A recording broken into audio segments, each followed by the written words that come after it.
इस वीडियो में मैं एक्सप्लेन करूंगा what are the generic collection in C sharp. तो जेनेरिक कलेक्शन को समझने से पहले हम डिफाइन करेंगे what are the generic class and what are the generic method. अगर आपने कोई जेनेरिक क्लास या जेनेरिक मेथड बनाना है तो उसके लिए हम एक नेम स्पेस यूज करते हैं using system dot collection dot generic. Basically generic is a type जो हम क्लास को डिफाइन करने के लिए यूज करते हैं with the help of place holder. तो यहाँ पे मैं एक जेनेरिक क्लास बना रहा हूँ पब्लिक क्लास जेनेरिक क्लास। ये एंगुलर ब्रैकेट के मैं इसका टाइप डिफाइन कर देता हूँ टी। ये आपका क्या है, प्लेस होल्डर है। और इसके अंदर पहले मैं एक वेरिएबल डिफाइन करता हूँ पब्लिक टी p1 और यहाँ पे मैं एक जेनेरिक मेथड बनाता हूँ पब्लिक void जेनेरिक मेथड और टी पैरामीटर ले लेता हूँ p2, टी पैरामीटर ले लेता हूँ p3। ये हो गया इसका ब्लॉक। यहाँ पे मैं console dot right line 0 argument पे मैं p1 की वैल्यू प्रिंट करवाता हूँ, यहाँ पे p2, यहाँ पे p3। अब मैं जेनेरिक क्लास का एक ऑब्जेक्ट बनाता हूँ। यहाँ पे मैं पास करता हूँ स्ट्रिंग ऑब्जेक्ट न्यू स्ट्रिंग। ये इसका ऑब्जेक्ट बन गया। अब ये स्ट्रिंग क्या करेगा, इस टी के साथ रिप्लेस हो जाएगा और यहाँ पे आपके स्ट्रिंग आ जाएगा, यहाँ पे आपके पास स्ट्रिंग आ जाएगा, यहाँ पे आपके पास स्ट्रिंग आ जाएगा एट द कंपाइल टाइम। और फिर वो हमें variable as well as parameter की वैल्यू प्रिंट करके दे देगा। तो यहाँ पे मैं ऑब्जेक्ट डॉट p1 की वैल्यू दे देता हूँ वेलकम। अब मैं जेनेरिक मेथड को कॉल करूंगा ऑब्जेक्ट डॉट जेनेरिक मेथड। यहाँ पे भी मैं स्ट्रिंग पास कर सकता हूँ या मैं विदाउट स्ट्रिंग भी इसको असेस कर सकता हूँ। और यहाँ पे मैं p2 की वैल्यू दे देता हूँ 2 और यहाँ पे मैं वैल्यू दे देता हूँ कोडिंग रैक। अब जब मैं इसको कंट्रोल F5 से रन करूंगा तो ये मेरे को आउटपुट क्या देगा, फर्स्ट जो आउटपुट आएगी वो आएगी आपके पास वेलकम, सेकेंड आउटपुट आएगी आपके पास 2 एंड थर्ड आउटपुट आएगी आपके पास कोडिंग रैक। तो उसने मेरे को ये वाली आउटपुट दे दी।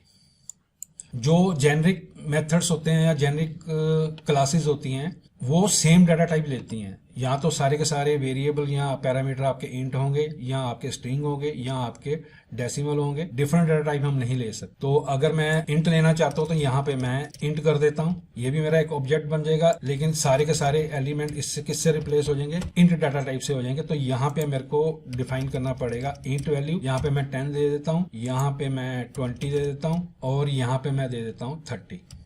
अब अगर मैं इसको रन करूंगा तो मेरे पास आउटपुट क्या आएगी 10, 20 एंड 30। तो उसने मेरे को आउटपुट क्या दे दी 10, 20 एंड 30। तो ये हमारी क्लास क्या थी, जेनेरिक क्लास थी। इसके अंदर हमने एक जेनेरिक मेथड भी डिफाइन कर दिया। अब हम नॉर्मल क्लास में भी डिफाइन कर सकते हैं जेनेरिक मेथड। तो मैं यहाँ पे इस क्लास को ले लेता हूँ और यहाँ पे मैं पेस्ट कर देता हूँ, इसका नाम रख देता हूँ नॉर्मल क्लास और ये वाला वेरिएबल मैं हटा देता हूँ और इसको भी मैं डिलीट कर देता हूँ। तो यहाँ पे मेरे को जेनेरिक मेथड बनाने के लिए प्लेस होल्डर लिखना पड़ेगा टी। तो ये मेरा जेनेरिक मेथड बन गया। अब अगर मैंने उस जेनेरिक मेथड को असेस करना है नॉर्मल क्लास के अंदर तो मेरे को नॉर्मल क्लास का ऑब्जेक्ट बनाना पड़ेगा। यहाँ पे ले लेता हूँ object two new object two dot जो उसका मेथड है जेनेरिक मेथड। यहाँ पे मैं पास कर देता हूँ इंट और यहाँ पे मैं 20 एंड 30 पास कर देता हूँ। तो मेरे पास आउटपुट क्या आएगी 20 एंड 30 आएगी। तो उसने मेरे को यहाँ पे 20 एंड 30 दे दी। नाउ अगर हमने स्ट्रिंग पास करना हो तो यहाँ पे मैं डाल देता हूँ स्ट्रिंग और यहाँ पे मैं कर देता हूँ हेलो और यहाँ पे कर देता हूँ मैं वर्ड। अब अगर मैं कंट्रोल F5 से रन करूंगा तो मेरे को आउटपुट क्या देगा, हेलो वर्ड। तो उसने मेरे को यहाँ पे हेलो वर्ड आउटपुट दे दिया। ये था जी आपका generic classes and generic method के बारे में।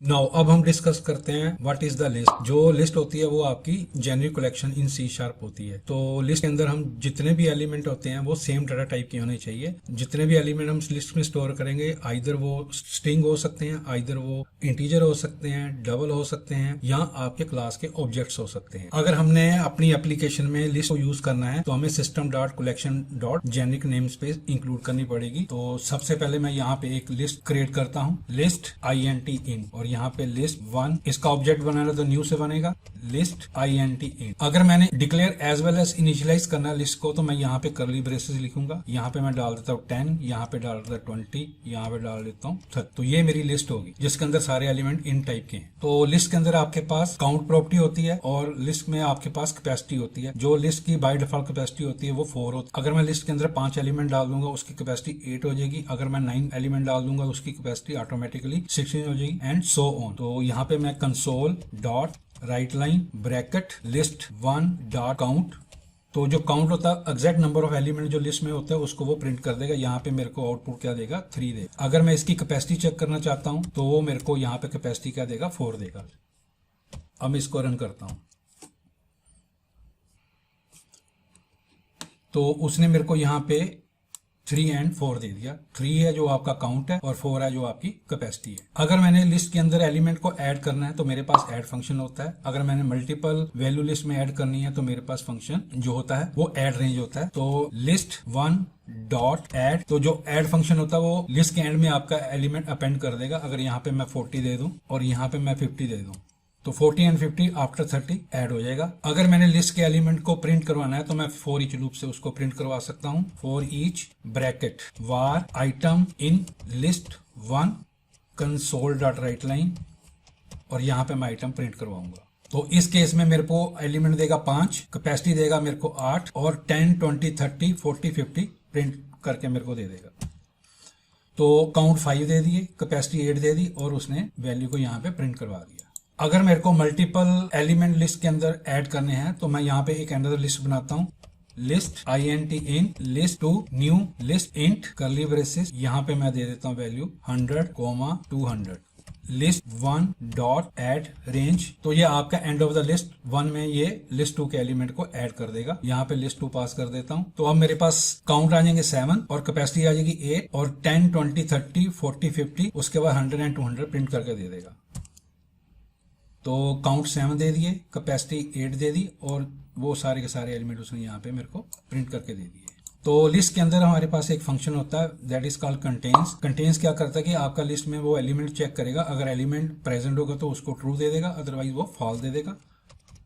तो यहाँ पे मैं फंक्शन यूज करूंगा कंटेन और यहाँ पे मैं एलिमेंट की वैल्यू पास कर दूंगा। सपोज करो मैंने 20 कर दी तो 20 मेरा लिस्ट में है तो यहाँ पे मेरे को वो क्या देगा ट्रू। और यहाँ पे कैपेसिटी के अंदर मैं अगर डाल दूं 1000 तो 1000 मेरा लिस्ट में नहीं है तो ये मेरे को कंटेन्स, तो ये मेरे को वैल्यू देगा फॉल्स। तो उसने मेरे को यहाँ पे ट्रू दे दी और यहाँ पे मेरे को फॉल्स दे दी। तो लिस्ट के अंदर हम किसी पर्टिकुलर इंडेक्स पे वैल्यू को इंसर्ट भी कर सकते हैं, उसके लिए हमारे पास फंक्शन होता है इंसर्ट। तो यहाँ पे मैं लिस्ट वन डॉट इंसर्ट, अब मैं इसके 0 इंडेक्स पे वैल्यू डाल दूंगा 5000 तो ये मेरी वैल्यू 0 इंडेक्स पे 5000 डाल देगा। और एक मेरे पास फंक्शन होता है insert range, list one dot insert range bracket और 1 इंडेक्स पे मैं वैल्यू डाल देता हूँ इसकी जो लिस्ट 2 है मेरी। तो 0 इंडेक्स पे इसकी वैल्यू क्या आएगी हमारे पास 5000, 1 से शुरू होगा, 1 में हमारे पास इंडेक्स पे वैल्यू आएगी 100, 2 इंडेक्स पे वैल्यू आएगी 200, देन उसके बाद वो सारी वैल्यू वो प्रिंट कर देगा। तो यहाँ पे उसने 5000 डाल दिया, 100, 200 और वो सारी की सारी लिस्ट आपकी शिफ्ट होगी।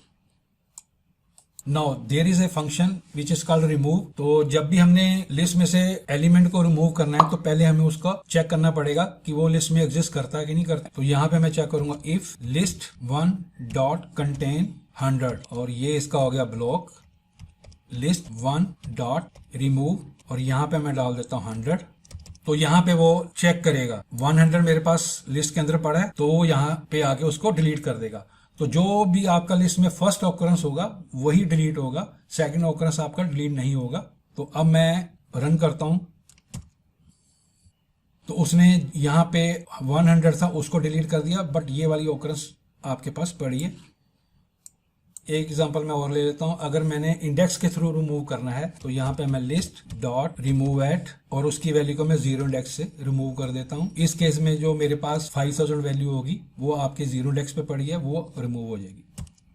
तो यहाँ पे 5000 वैल्यू थी वो आपकी यहाँ से डिलीट होगी। तो ये था ये आपका लिस्ट के बारे में। नाउ अब मैं यूजर डिफाइंड डाटा टाइप भी लिस्ट में सेंड कर सकता हूं। नाउ अब मैं एक क्लास बनाऊंगा और उस क्लास के ऑब्जेक्ट को हम लिस्ट में स्टोर करेंगे। तो फॉर द टाइम बिंग मैं इसको कर देता हूं डिलीट, और यहाँ पे मैं एक क्लास बनाता हूं, पब्लिक क्लास स्टूडेंट। ये मेरा यूजर डिफाइंड डाटा टाइप हो गया, और इसके अंदर लेता हूं मैं public int ID, public string name, और यहां पे मैं ले लेता हूं लोकेशन। इसको रिमूव कर देते हैं। तो ये मेरी क्लास होगी। अब मैं इस क्लास के ऑब्जेक्ट को लिस्ट के अंदर स्टोर करूंगा। नाउ अब मैं लिस्ट बनाऊंगा स्टूडेंट की, जिसके अंदर हम स्टूडेंट के ऑब्जेक्ट स्टोर करेंगे। लिस्ट स्टूडेंट, स्टूडेंट न्यू करली ब्रेसेस, यहां पे फर्स्ट ऑब्जेक्ट पे मैं न्यू स्टूडेंट करली ब्रेसेस, आईडी में मैं स्टोर करवाऊंगा 1, कोमा नेम में स्टोर करवाऊंगा राज, कोमा लोकेशन पे स्टोर करवाऊंगा CHD, ID 2 दे देते हैं राकेश।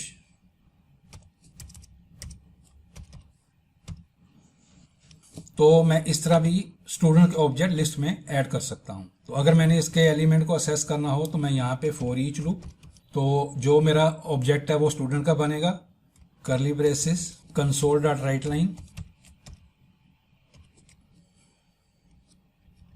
यहाँ पे 0 आर्गुमेंट पास कर दूंगा, यहाँ पे मैं 1 आर्गुमेंट पास कर दूंगा, यहाँ पे मैं 2 आर्गुमेंट पास कर दूंगा, comma student dot ID, comma student dot name, comma student dot location. तो ये मेरे को जो लिस्ट के अंदर एलिमेंट्स पड़े हैं उसको प्रिंट करके दे देगा। तो यहाँ पे उसने ID 1 दे दिया, राज दे दिया, चंडीगढ़, ये रिकॉर्ड फर्स्ट हो गया, ये रिकॉर्ड सेकंड हो गया। Now the difference between list and array list. जो लिस्ट होती है वो आपकी जेनेरिक क्लास होती है और सेम डाटा टाइप स्टोर करती है। जो एरे लिस्ट होती है वो नॉन जेनेरिक होती है, उसके अंदर हम डिफरेंट डाटा टाइप भी यूज कर सकते हैं। परफॉर्मेंस वाइज जो आपकी लिस्ट होती है which is faster than the array list, because array list के अंदर हमें बॉक्सिंग एंड अनबॉक्सिंग करनी पड़ती है। तो ये था जी आपका लिस्ट के बारे में।